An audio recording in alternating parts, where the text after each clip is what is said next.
Welcome to the Marriage and Motherhood podcast. I'm your host, Michelle Perda. As a marriage coach who's been through and still going through the trenches of motherhood myself, I get it. Life gets busy and sometimes your relationship takes a backseat. But guess what? You can feel like a couple while raising kids, and I'm here to help. Join me each week here as we dive into the messy but fulfilling world of marriage and motherhood. From navigating conflict to reigniting that spark, we're going to chat about it all. So, if you're juggling mom life with wife life, this podcast is for you. And hey, if you love what you hear, I'd be so grateful if you could rate and review this podcast on your favorite podcast platform.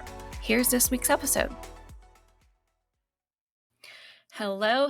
Welcome back to another episode of the Marriage and Motherhood podcast. Happy summer. As I'm recording this, it is 2 days into actual summer, and I could not be more excited. I love summer, especially since it's not too hot just yet. I'm in California. I don't know where you are, but I'm in California, and we can get like a couple to a few weeks where it's like in the hundreds. And so I am just loving this temperate weather. It's sunny, it's starting to warm up, and I just feel so much happier. Like the power of the sun is incredible. The kids have been out for almost a month now, which is wild. And we're doing okay. My oldest is on the other side of the country right now. He is staying with his mom for the summer. She moved to Atlanta last summer, so he's out living his best life on the East Coast right now. And then nothing has changed for my youngest. She goes to all-day daycare, so that's nice. I get to drop her off in the morning, or my husband drops her off in the morning, and then we don't have to pick her up until like 5, so that's amazing. And then our middle son, he just finished kindergarten, so he doesn't have anything to do during the summer, so we signed him up for a bunch of camps. And the weird thing about the camps here is that they're either morning sessions or afternoon sessions. And so me being like, oh my gosh, how can I maximize, him being preoccupied, having fun, learning stuff, trying stuff, and giving myself a lot of time to, work and take care of whatever I need to take care of during that time where I have no kids at home, right? So some of the weeks I signed them up for both morning and afternoon session. And now looking back, I'm like, why did I do that? Because there's only a 1 hour break between the morning and afternoon session. So in that 1 hour, I have to pick him up, feed him, and then send him to the next one. That's a lot.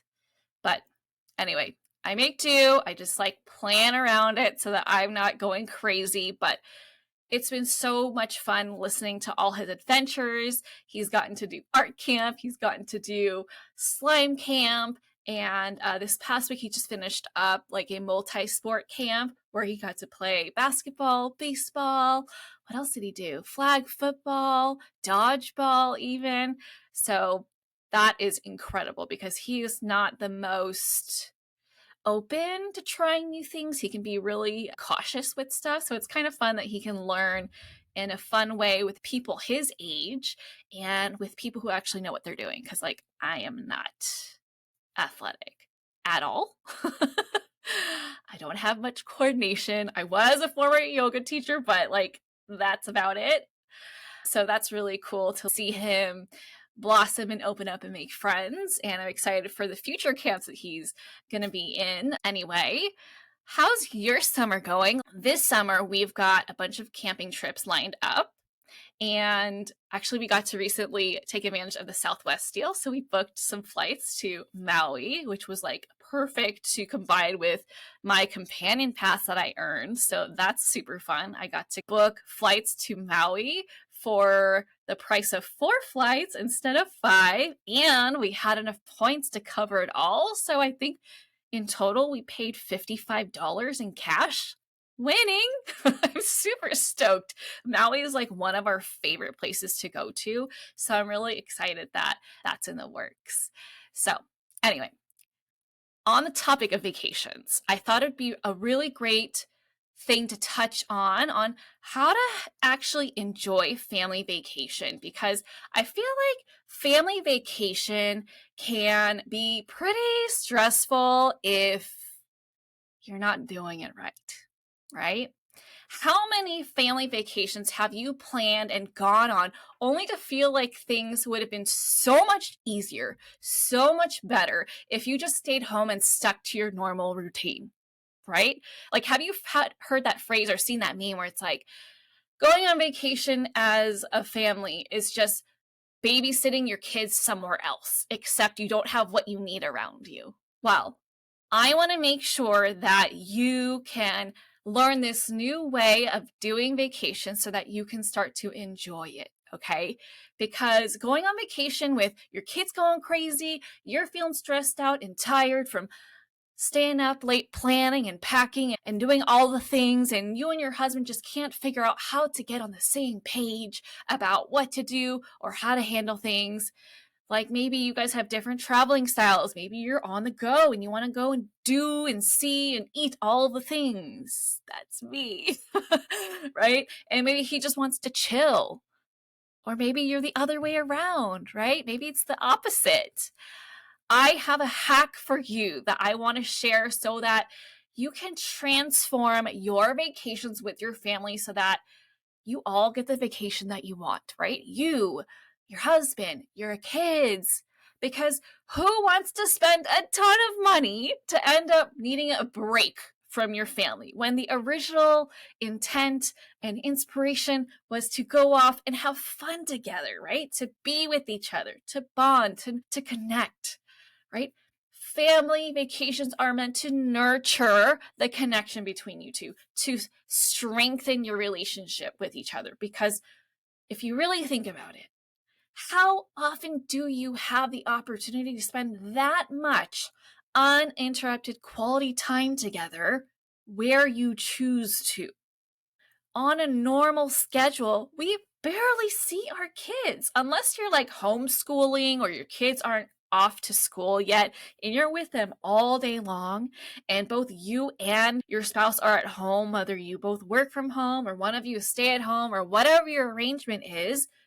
You're still being interrupted no matter what it is. Like, you working out of the home, you working in the home, you not working at all, right?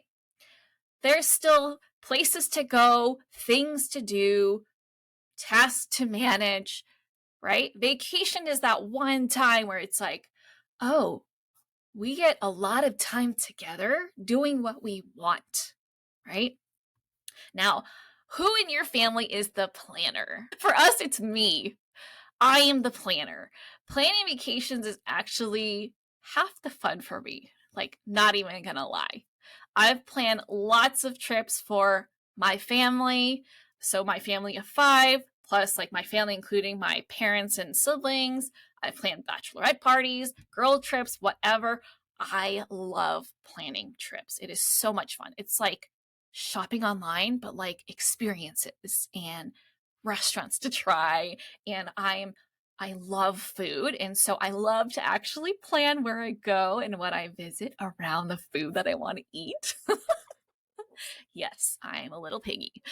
But anyway, I've gotten used to being on the go, from, going to all the incredible places to eat, to museums, to boat rides, to cooking classes. And I love to soak in as much as I can when I travel. But as you can imagine, that doesn't always work for everyone, right? Some people like to go at a slower pace. And actually, to be honest, since having kids, I'm definitely more on that side now. I'm leaning more towards that side about how I want to travel, because I want to leave room for spontaneity. And also, I got to factor in, oh, my kids can't go at the same pace as me. And I definitely don't want any meltdowns, right? Or overexhausted kids fighting with each other about who got to go where first, or who got the last whatever, right? And being this way has allowed for more connection time. And so I love to leave room for that spontaneity, being able to like on a whim, like, oh, let's go do this. This wasn't on our itinerary, but we have space for it, right? Instead of being in a hurry all of the time. I hate feeling rushed.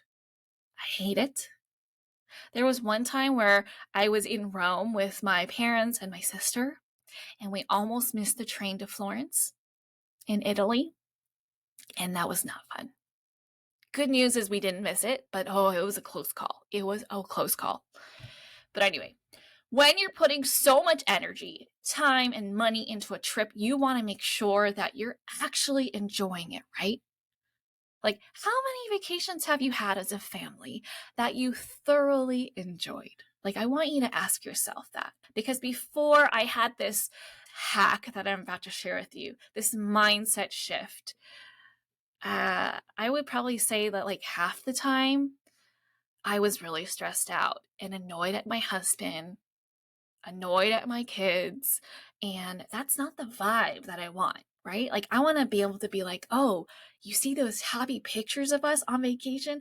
That's how I felt the whole time or most of the time, right? But that wasn't the truth. And I want to make sure that you're able to set the trip up for success so that the kids are doing stuff that they want. Your husband is doing something that he wants. And of course, you are doing stuff that you want as well. So, my one hack, if I were to just label with one word, is intentionality. Be intentional.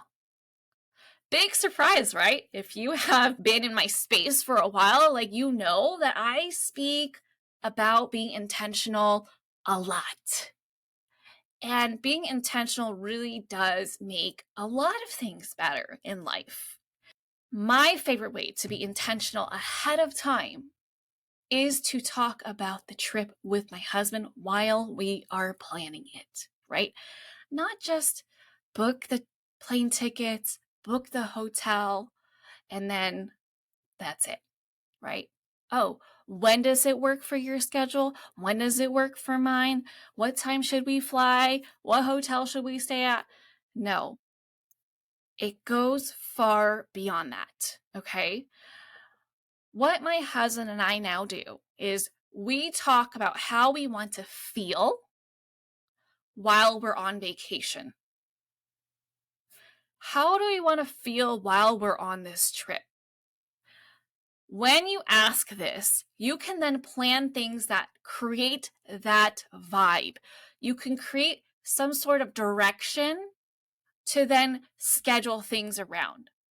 So you're choosing things to do that fit that vibe. You're choosing the pace that you're moving in to fit that vibe, right? And then you can continue to remember what that goal is when things unexpectedly get hectic, or maybe you didn't plan for something to turn out the way that it did. You could then remember, oh, right, this is how we want to feel on this vacation.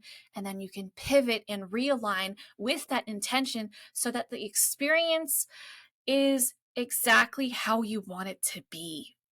And you don't end up spiraling and regretting the vacation, right? We talk about the one thing we each want to do that would make our trip feel complete so that we can incorporate it into our itinerary as a priority. This is a great question that you can actually include the kids in too. So, like, for example, if you're going to Hawaii, because I love Hawaii, right? And I were to say, the one thing that I want to do while we're there is to go to where do I want to go? This is great for me to think about since our trip is coming up. But what is the one thing that I want to do? I think the one thing that I want to do is go to Baby Beach. I love Baby Beach. It's beautiful. The sand is so soft. It's shallow so the kids can go pretty far out without us like being too worried about the waves because it's protected. So we can chill, sit on our beach chairs while we're watching them from, a safe distance, and they can feel safe to play and run around in the water and do all of that, right? And then ask your husband, what is it that you want to do that would make this trip complete? And then, kids, what do you want to do to make this trip complete for you? Like, what is the one thing that you want to be able to say that you did? And the one thing that you want to experience when we're there? This can make for a really exciting trip because not only do you help them feel like cared about, that you care about what they think and what they want, but they can then get even more excited about the trip because now they know that it's not just about doing whatever you want to do, following you around, but there's something in it for them too, right? You're curating the trip for everybody to have something that they're going to enjoy at least, right? Obviously, there's going to be other parts that they're going to enjoy too, but this is like the thing that's theirs, right? The thing that they volunteered up and be like, we should do this, right? It's like a choose your own adventure kind of vacation, except that you all get to experience it together. We also talk about things like practical stuff, like, hey, once we touch down, what's a general plan, right? How's the sleeping arrangements going to work so that we can minimize any drama with our kids? What time do we want to wake up and get them to bed so that we are on the same page and there are fewer chances for points of frustration to come up? Now, I will say my husband needs a hell of a lot more sleep than I do. Or at least, I don't know if that's true actually, but he needs more sleep to be functional. I probably do need the same amount of sleep than him, but I can make do, right? But when we go on vacation in the past and we haven't talked about this stuff, I then wake up when I wake up and he's still sleeping and I'm like, let's go, come on, wake up. And that's not a really fun way to be woken up, right? But I'm like, why are we still in this room? Can we go do something? Can we go get breakfast? Can we get our day started, right? And I'm not even exactly an early bird. Right? I'm wondering when he's gonna wake up, and it's 8:30, 9 o'clock, right? And it gets really frustrating. And then I end up getting really annoyed at him if he's not moving quickly. And which, by the way, if you know my husband, he does not move quickly. He has one pace. And I love him. But it's very frustrating sometimes because I'm like, zoom, zoom, zoom, zoom, right? And I just wish I could just give him some of my speed and then he can give me some of his patience, right?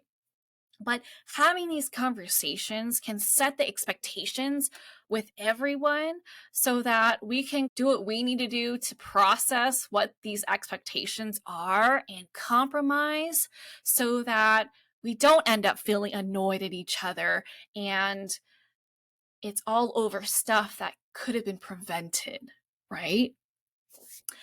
Also, I want to throw this in, right?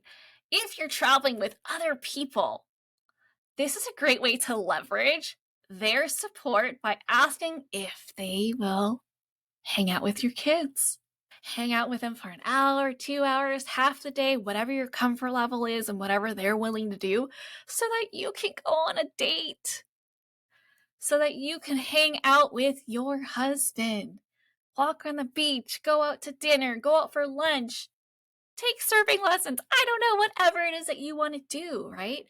Or if they have kids too, you can swap. You can take turns watching each other's kids, right? But if you're traveling just your family, you could even maybe if you want to do something on your own that isn't for the whole family, like a massage. Oh my God, massages in Hawaii are incredible. Their lomi lomi massage style. Oh my gosh, it's amazing. But anyway, you can take turns with your husband going off to do your own thing, right? Hey, I'll take the kids for the first 2 hours of the morning and then you can go off. Or during nap time, hey, I'll stay and watch the kids. You go do something. And then take turns, right? There are so many ways to be intentional to help your vacation be so much more fun, relaxing, and full of connection. Okay, so not only does being intentional help your marriage in the day to day, but it also helps you enjoy vacations more with your family so that you're not left coming back feeling like you have to recover, right? Like, okay, yeah, you're gonna have to recover a little bit because it does take a little bit of work to travel and you might be tired depending on how far you're traveling and how late you come in. But even that stuff you can plan around, right? You can decide to do an earlier flight, or you can decide to take the next day off and take it easy that next day to allow space to recover, to not have so much to get back into like right away. Okay. So, anyway, happy summer. I hope this episode was helpful for you. Let me know by sending me a DM or emailing me to share with me what your favorite tip was. And if you have a topic that you would like me to cover, or if you have any feedback that you have for the show, please reach out to me. Send me an email. I would love to hear back from you on how I can make the show even better for you. And if you want support, feel free to reach out to me. I do offer a free consultation call, which I call Clarity Call, where we can get to know each other, talk about what challenges you're experiencing right now so that I can help you. And if we're a good fit, we could talk about how we can work together to help you achieve your marriage goals so that you can feel like a couple again. That's it for this episode. If you enjoyed this episode and you'd like to help support the podcast, please subscribe and leave a rating and review. I would so appreciate that. And if you love what I share here, then you're going to love and want to join my free private Facebook community that's also called Marriage and Motherhood. I hope to see and connect with you in there. Otherwise, I'll catch you back here next week for the next episode. Bye!